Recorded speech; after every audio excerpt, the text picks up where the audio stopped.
자, 그러면은 1.8%는 저는 개인적으로 마일드한 리세션에는 해당된다.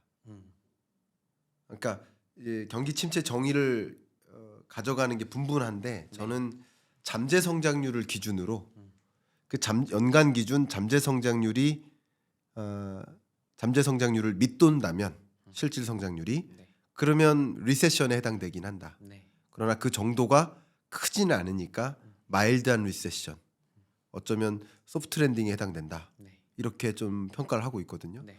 근데 주로 상반기까지는 견조하다가 하반기부터 좀 우당탕탕 떨어진다면 그 성장률의 둔화 속도가 굉장히 센 거죠. 네. 그렇게 좀 보고 계시다라는 느낌이 들거든요. 네. 제가 잘 해석했습니까? 그렇게 봤었는데 네. 최근 지표가 생각했던 것보다 좀 빠르게 네. 망가지더라고요. 최근 들어서. 네. 그래서 조금 그런 시기적인 부분에 대해서는 조금 더 고민을 하고는 있습니다. 왜냐하면 네. 저도 이제 1월부터 미국 시장을 조금 미국 경제를 조금 조심해서 보자라고 이제 뷰를 조금 바꿨는데 네. 좋게 보다가 그때까지만 해도 기존의 지표들이 잘 나오던 관성이 있으니까 네. 일정 부분 갈 것 같았어요. 네. 무난하게. 근데 최근 한 달이죠.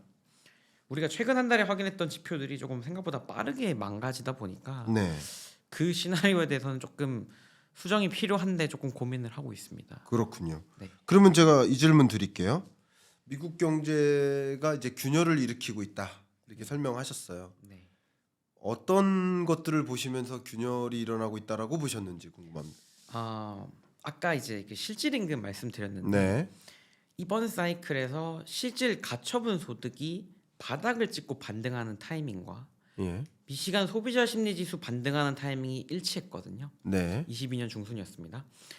그러면서 실질 임금이 꾸준히 빠르게 올라갔던 케이스가 22년 하반기부터 23년 통째로 되게 임금이 물가보다 빠르게 올랐어요. 네. 물론 그 전에는 말씀하셨던 것처럼 물가가 이미 좀 많이 올라긴 했지만 속도만 놓고 봤을 때는 네. 그러면서 23년 미국 소비가 정말 견조했습니다.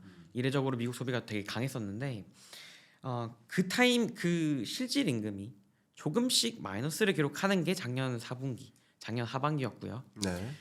그러면서 때마침 미시간 소비자 심리 지표도 같이 꺾이기 시작을 했습니다. 네. 그래서 저는 그 타이밍이 맞아 떨어지다 보니까 뭔가 우리가 기존에 생각했던 것만큼 부드럽게 사람들이 이 지표의 노이즈로 그냥 넘어갈 게 아니라 조금은 조심을 해야 되지 않겠냐라고 좀 생각을 했고요. 네. 일단 그 고용 시장에서 오는 심리가 제일 컸습니다. 예. 그래서 거기서 왔던 게 제일 컸고 실제로도 지금 PC라든지 소매 판매 같은 것들이 좀 지표들이 망가져 있거든요. 네. 그래서 그런 부분들이 더 확대되지 않을까. 왜냐하면 양극화가 이제는 버틸 만큼 버텼다라고 보여지는 타이밍에 네. 장기물 금리가 다시 올라가면서 그 장기물 금리가 올라간 것에 대한 긴축적인 효과가 분명 올해 상반기에 있을 걸로 보여졌고요. 실제로 지금 작년 4분기에 올랐던 미국 10년물로 인해서 지금 1분기에 미국 부동산 지표들이 망가지고 있거든요. 네. 그래서 분명히 높아진 그 대출 금리, 그 시중 금리는 하위 50%에게는 되게 큰 타격이다. 네. 그리고 그 하위 50% 입장에서는 대부분이 소비를 할 수 있는 그 원천이 다 고용소득에서 오거든요. 네. 근데 그 고용소득이 물가를 못 이기기 시작을 하고 네.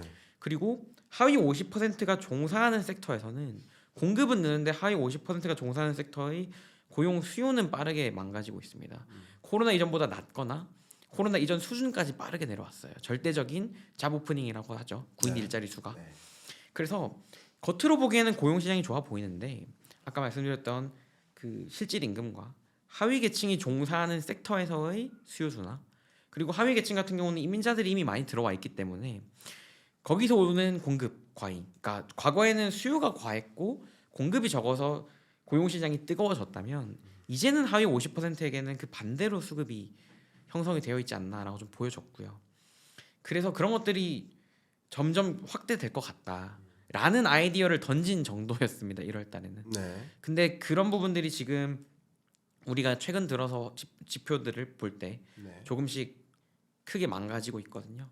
개인 소비 지출도 마이너스 기록했고 MOM으로 소매 판매도 계절적인 요인이 있었지만 예상보다 크게 하회했고 그런 것들이 지금 조금 확인이 되고 있어서 네, 그래서 조금 균열을 조심하자라고 말씀을 드렸습니다. 좋습니다. 그러면 뭐 제가 조금 저희 경인남과 토론합시다 토론이니까 네, 제가 말씀하신 부분에 왜냐하면 역시 제가 길게 제 사례를 들어드렸지만 이게 진단을 잘못 내리면 의사결정이 망가지거든요. 네, 진단을 제대로 해야 됩니다. 그래서 조심하게 판단을 해야 되니까 다시 한번 그 질문을 드리고 싶습니다. 지금 관측됐다고 말씀하시는 여러 지표들, 소비자 심리 지수라든가 아니면 소매 판매 이런 지표들도 어쨌든 지금 3월이지만 망가진 지표들을 몇 개 보셨어요. 근데 특히 소매 판매 지표만 나름 실적치예요. 심리 지표가 아닌. 네, 심리 지표는 저는 망가지지 않은 게 이상하다. 왜냐면 1월부터 트럼프 대통령의 취임이 시작됐고 또 막 굉장히 50%가 반대할 만큼 네, 그렇죠? 50%가 반대할 만큼 굉장히 혼란한 뭐 관세 전쟁이라든가 이런 것들을 펼쳐 나가기 때문에 소비자 심리 지수도 불안하게 전개될 수는 있다고 봅니다. 네, 심리죠. 네, 그리고 소매 판매도 마이너스를 보였다고 하셨지만 그것은 전분기 대비니까요. 네, 근데 비교하고자 하는 전분기가 12월 대비 1월, 1월 대비 2월은 당연히 마이너스를 보일 가능성이 높은 구간 아니겠습니까? 네, 구간상으로. 네, 네, 왜냐하면 연말과 연초 특수가 있기 때문에. 네.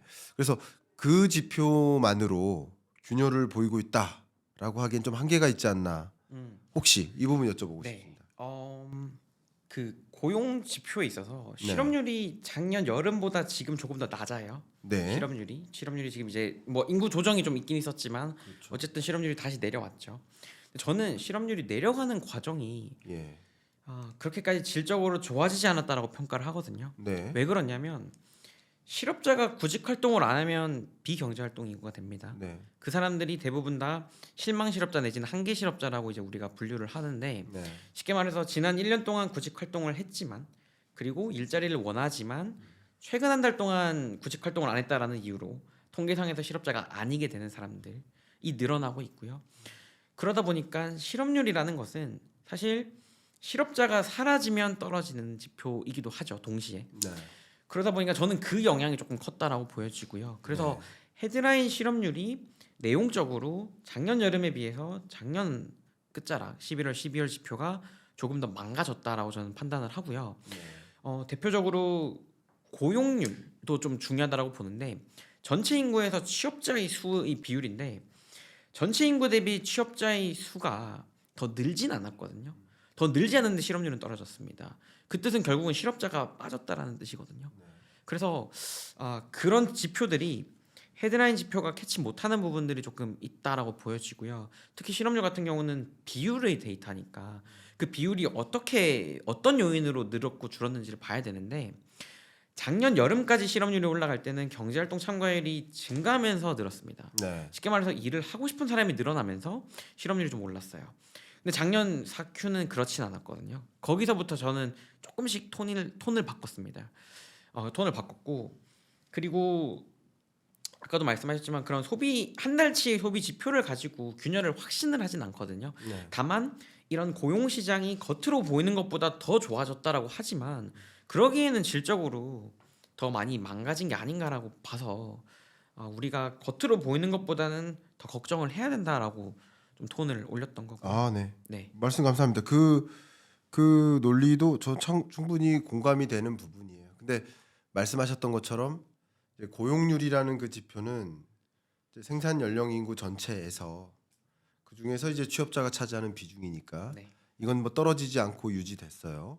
근데 실업률이 다소 떨어졌었던 이런 현상은 실업자가 다소 줄었고 그래서 실업자가 줄어든 게 취업자가 늘어난 현상이 아니라 비경제 활동 인구로 빠진 현상이다. 네. 이렇게 평가를 하니까 네. 그 비경제 활동이 그러니까 실업자의 조사 통계상 당신 실업자예요 이렇게 안 묻잖아요. 맞습니다. 당신 지금 취업 준비 지금 지난 일주일 동안 일했어요. 또 취업 준비했어요. 그리고 일이 주어지면 지금 당장 일할 수 있어요? 네. 이런 질문을 통해서 취업자인지 실업자인지 비경활인지를 구분하는데 네. 그 조사 통계상 그 조사 통계 시스템이 잘못된 건 아니에요. 세계 공통적으로 이용하고 있는 그 실업자의 정의니까. 그런데 그 실업자의 정의상 지금 실업자가 줄어서 실업률이 떨어진 게 아니라 비경제 활동 인구가 늘어서 나타나는 현상이었다. 그러니까 양쪽으로는 좀 좋은 모습이지만 통계가 네. 질적으로 들어가면은 구조적으로 네. 조금 균열이 보이는 모습인 것 같다. 네. 그렇게까지는 제가 충분히 납득이 됩니다. 사실 미국 경제가 정말 균열을 보이는가 여부를 진단하기 위해서는 가장 중요한 게 금융 불안인 것 같습니다. 그러니까 최근에도 계속 이야기됐었던 상업용 부동산 시장에 공실 문제가 있다든가 또 가계도 연체율이 늘어난다든가 네. 그밖에 뭐 신용카드 대출 심사를 금융기관들이 강화한다든가 네. 이런 것은 금융 불안에 대응하기 위한 금융사의 대응 조치니까 네. 그러니까 이런 것들을 보면서 금융 불안과 같은 현상들도 어느 정도 감지가 되고 계시는지 그 부분도 한번 여쭙고 싶습니다. 아, 네.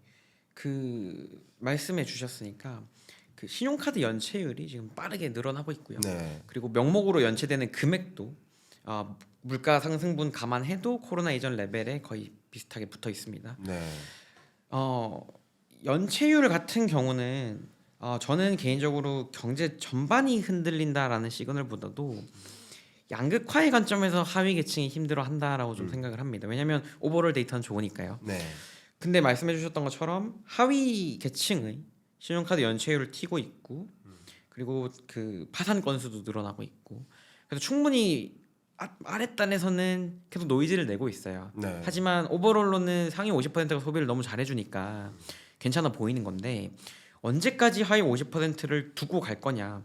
결국은 페드 입장에서는 고용과 물가라는 이 두 가지 이중 책무를 동시에 달성하고 싶은데 시간이 지나면 지날수록 물가에 대한 비중보다는 고용에 대한 비중이 올라가지 않겠냐.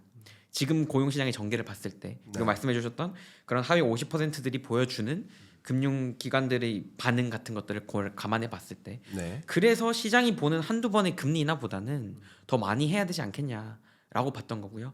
시간이 지남에 따라서 소비 저울질이라고 하죠. 페드 입장에서는 물가에 대한 부담보다도 고용에 대한 부담을 점점 느끼는 시점이 올 거라 보여지고 그게 딱 마주 일치할 때 이제 페드가 피벗을 한다라고 보여지는데 물가가 잡혀서라기보다는 고용이라든지 하위 50%의 노이즈가 커지면서 페드가 좀 말을 바꿔주지 않을까라고 봤고요. 네. 그리고 최근에 주식 시장이 조금 빠르게 조정을 받는데 2018년 12월에도 페드가 되게 매파적으로 금리 인상을 했습니다. 네. 돌이켜보면 그때가 마지막 금리 인상이었어요. 18년 12월이. 하지만 18년 12월에 페드가 금리를 인상하면서 파월이 그렇게 말을 합니다. 우리는 19년에 2번 더 올리겠다라고 말을 해요. 주식 시장이 18년 하반기에 관세 전쟁 때문에 조정을 받고 있었고 글로벌리 경제 성장률이 조금씩 톤 다운되는 과정이었습니다. 18년 하반기에. 네. 근데 페드가 매파적으로 나가니까 시장에 한 번 더 빠져요. 네. 한 번 더 빠지니까 페드가 말을 일주일 만에 바꾸거든요. 파월이 19년 1월 첫째 주로 제가 기억을 합니다. 인내심을 가지고 통화 정책을 집행하겠다라고 말을 하면서 기준금리 인상이 사실상 끝났음을 시사를 하고 시장은 MDD 기준 나스닥이 20% 이상 빠졌는데 4-5달 만에 다 회복을 합니다. 네.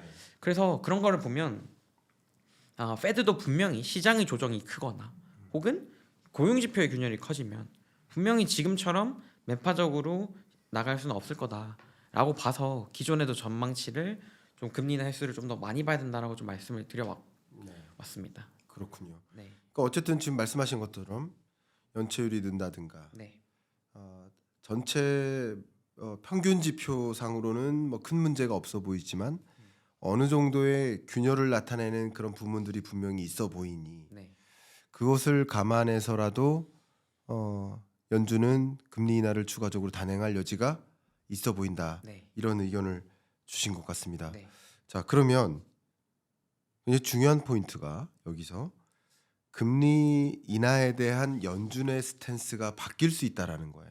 그죠? 말씀하신 부분이. 네. 그러면 최근 들어서 물론 작년까지는 뭐 연준이 올해 2차례 3차례 금리 인하할 거야라고 생각했었단 말이에요. 네. 그러다가 점차 금리 인하에 대한 기대감이 쭉 빠지는 과정이 있었어요. 네. 그래서 최근에는 금리 인하 없겠다. 금리 인하 중단설이 거의 거의 컨센서스가 되어 가고 있었어요. 네. 그럼 이런 여정이었다가 네. 다시 금리 인하를 단행하겠다라는 완화적인 움직임으로 바뀌어갈 때, 네. 그러니까 실제 금리 인하 하겠다는 게 아니라 음. 시장이 그렇게 해석하기 시작할 때, 네. 이제 금리 인하를 안 하겠다고 했지만 다시 금리 인하를 단행하겠다고 바꾸네라고 네. 시장의 컨센이 바뀔 때, 네. 그때 당연히 시장의 움직임은 상당 부분 있겠다라고 보겠네요. 네. 예, 한번 말씀 부탁드립니다. 이제 지금 아직까지는 시장이 조정을 좀 받을 때, 최근 이제 미국 주식 시장이 좀 조정을 받을 때 네, 경제 지표들에 대한 균열을 이제 반영을 했습니다. 네, 근데 아직까지는 침체라는 단어에 대해서 여전히 퀘스천 마크가 큽니다. 네, 아직까지 시장이 심각하게 받아들이진 않는 것 같아요. 네, 왜냐하면 연준의 금리 인하 발언에 대해서 예전에 비해서는 좀 관심을 덜 주고 있거든요. 네, 조금 다르게 표현을 하면 경제 지표가 조금씩 더 둔화가 될수록 페드가 어떻게 말해주는지를 신경을 쓸 것 같습니다. 근데 그때 페드가 반응을 해주면 네, 당연히 주식시장 입장에서는 좋아지겠죠. 네, 페드가 금리 인하로 대응을 해줄 거야. 예, 하지만 만약에 여기서 페드가 물가를 언급하면서 금리 인하를 당장 해줄 수 없다라는 식으로 나오면 주식시장 입장에서는 충격일 것 같고요. 그런 부분들은 조금 조심할 필요가 있지 않겠나라고 좀 보여집니다. 네, 그게 아까 말씀드렸던 18년 하반기 흐름과 비슷하거든요. 네, 조정 이후 매파적인 페드의 스탠스가 한 번 더 시장을 끌어내렸던 경험이 있습니다. 네, 그래서 경제 지표가 만약에 더 조금 균열이 조금 더 둔화가 된다면 네, 그때는 페드의 스탠스를 조금 더 시장에서 신경을 쓰고 스탠스에 이제 좀 민감하게 방향을 잡지 않을까 그렇게 보여집니다. 좋습니다. 그 보시는 뷰를 저도 굉장히 존중하고요.